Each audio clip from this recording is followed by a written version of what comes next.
ఈ సంబంధించింది రైట్ రండి. ఓకే మేడం ఇట్లా పెట్టుకోండి. మీరు ఏంటంటే ఈ సర్కిల్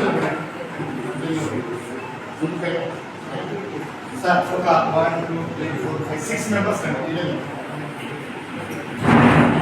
6 మెంబర్స్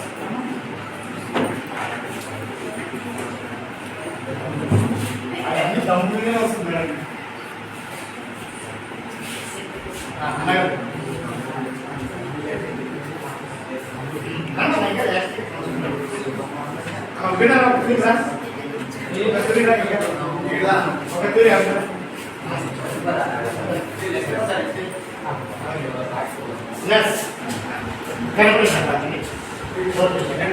ఒక్కొక్కరు ఇట్లా 2 కలపాలి.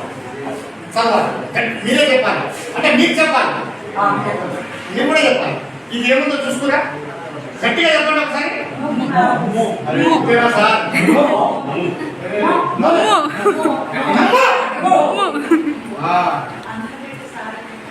ఒత్తులు ఒత్తి పడాలి. మేడం వచ్చి మేడం వచ్చి అక్షరాన్ని ఇట్లా పెడుతుంది. మీరు చదవాలి, మేడం చదవాలి, గట్టిగా చదవాలి. చూడాలి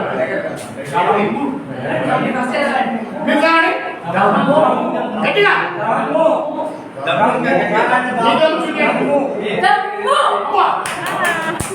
వచ్చేసేయండి, వచ్చేసేయండి మేడం. మరి దావత్ పలుకుతుగా దావత్ పలుకుతుగా ఒత్తు పలకదు, గట్టి చదవాలి, ప్రొనౌన్సియేషన్ కరెక్ట్ రావాలి. సార్ చెప్పండి సార్. మీరు చదవండి మేడం.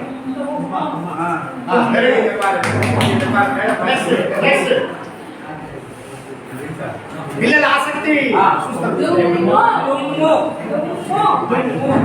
మీరు చదవండి మేడం.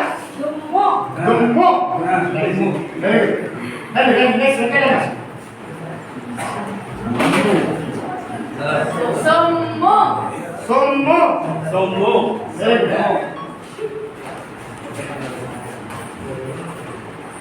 నమ్ము వెరీ గుడ్. నమ్ము వెరీ గుడ్. కొమ్ము కొమ్ము కొమ్ము కొమ్ము కొమ్ము.